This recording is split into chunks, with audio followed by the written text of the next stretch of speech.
Hello students, welcome to NM education. आज ये video रे तुम 5th क्लास एमआईएल बुक रो देशभक्त लक्ष्मण नायक चैप्टर रो अभ्यास कार्य डिस्कशन करिबा। आमे पूर्व वीडियो रे तुम 5th क्लास एमआईएल बुक रो दलपति पद तुमको साजे पद्यर अभ्यास कार्य डिस्कशन करि सारी छे। जे माने देखि नहंती एही वीडियो रो एंड स्क्रीन रे पाई जिवे। 1 नंबर आस कथबार्ता हेबा। क लक्ष्मण नायक केउ स्थान रे जन्म ग्रहण करिथिले? उत्तर लक्ष्मण नायक अविभक्त कोरापुट जिल्ला रे जन्म ग्रहण करिथिले।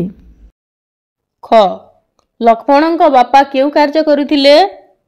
उत्तर लक्ष्मणଙ୍କ बापा अविभक्त कोरापुट जिल्ला रो एंतुली गुम्मा अंचल रे थिबा गां गुडी करू खजणा असूल काम करुथिले। ग लक्ष्मणଙ୍କ स्वभाव किपरि थिला? उत्तर लक्ष्मण थिले कर्मठ, निज काम निजे करिबाकू से खूब भल पाउथिले। परे तांकर पर आपणा बा उच्च नीच भेद भाव नथिला। से समस्तंक सहित मिली मिसी चली पारुथिले। घ बापांक निकट रे लक्ष्मण केउथि पई आपत्ति करंती? उत्तर जेउ जेउ नीति नियम गरीब वनवासी को असुविधा रे पकाउथिला से विषय रे लक्ष्मण बापांक निकट रे आपत्ति करंती। व लक्ष्मणଙ୍କ मन काहेकि विद्रोह करे? उत्तर केउठारे अन्याय हेउथिबार देखिले लक्ष्मणଙ୍କ मन विद्रोह करे। प्रश्न 2 आस उत्तर लिखिबा। क लक्ष्मण भूमिया बदल रे से लक्ष्मण नायक भाବରେ किपरि परिचित हेले?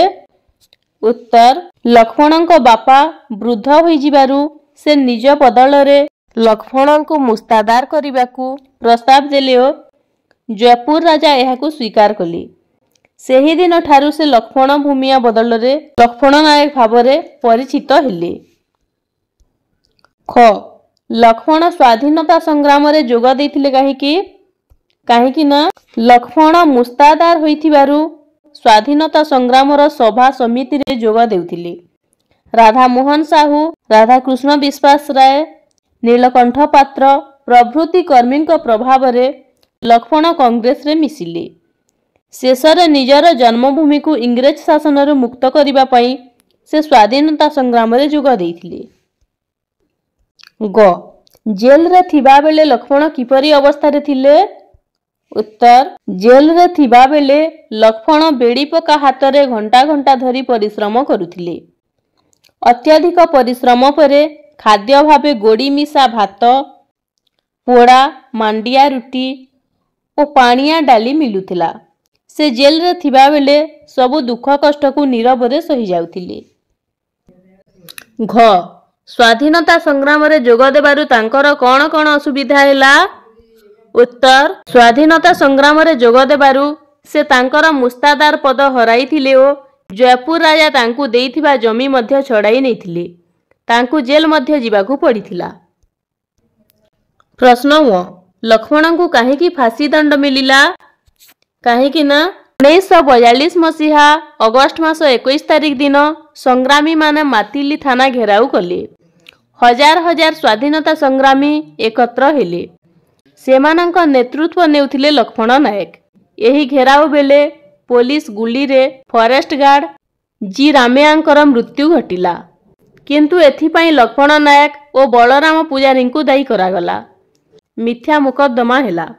1942 मसीहा नवेम्बर मासरे मुकदमार राय प्रकाश पाइला।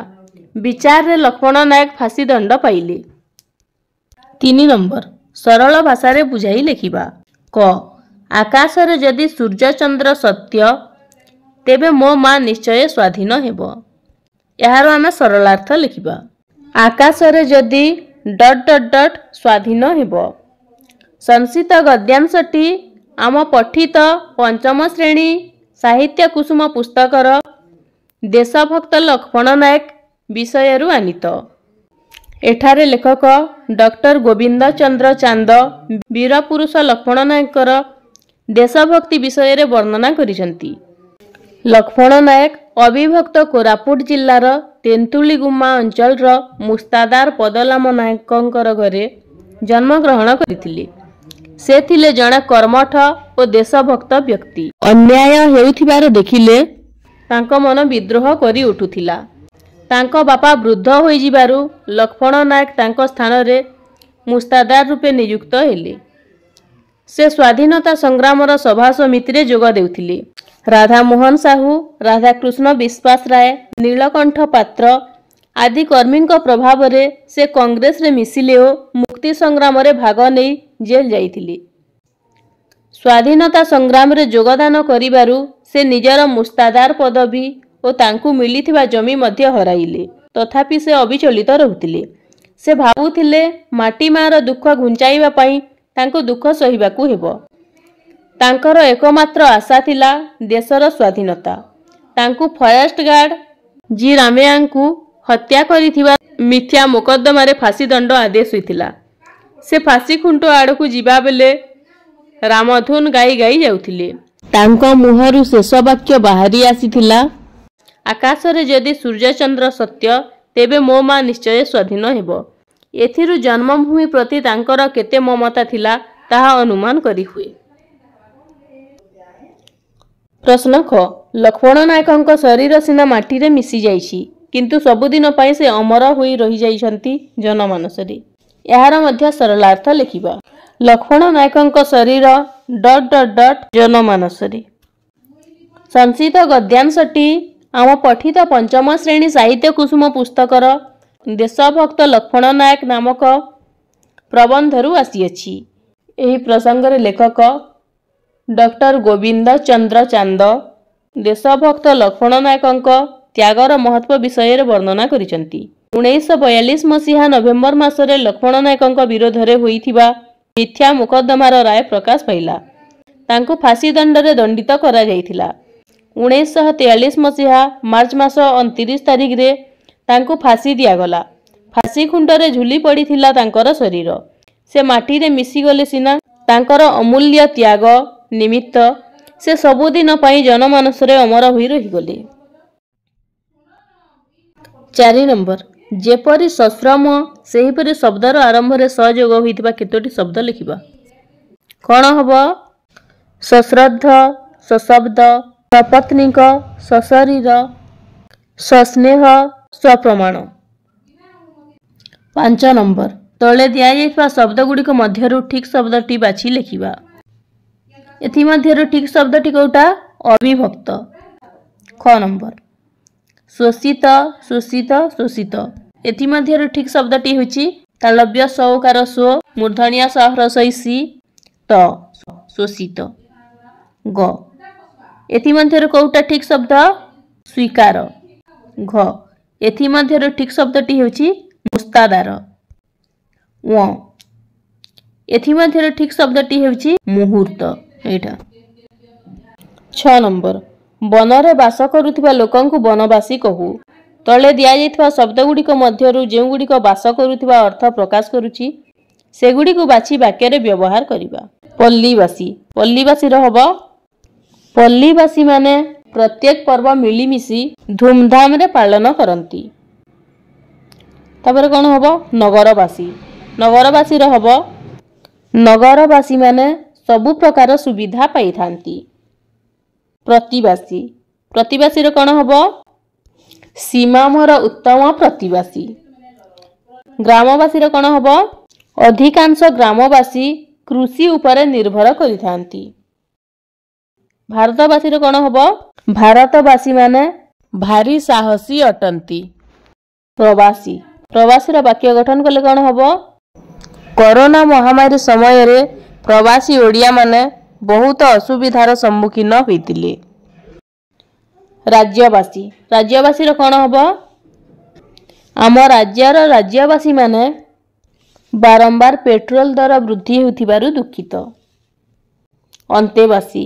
ଅନ୍ତେବାସୀକୁ ବାକ୍ୟରେ ବ୍ୟବହାର କଲେ କ'ଣ ହବ? ସରକାରୀ ହଷ୍ଟେଲରେ ଅନ୍ତେବାସୀମାନଙ୍କ ପାଇଁ ସବୁ ପ୍ରକାର ସୁବିଧା ରହିଛି। 7 ନମ୍ବର। ତଳେ ଦିଆଯାଇଥିବା ବାକ୍ୟଗୁଡ଼ିକରୁ ଲକ୍ଷ୍ମଣ ଶବ୍ଦଟି ବଦଳାଇ ତା ସ୍ଥାନରେ ଉପଯୁକ୍ତ ପଦ ବସାଇବା। ଯେପରି ଲକ୍ଷ୍ମଣଙ୍କ ମୁହଁର କଥା 4 ବର୍ଷ ପରେ ସତ ହେଲା। ଏଟା କ'ଣ ହେଇଛି?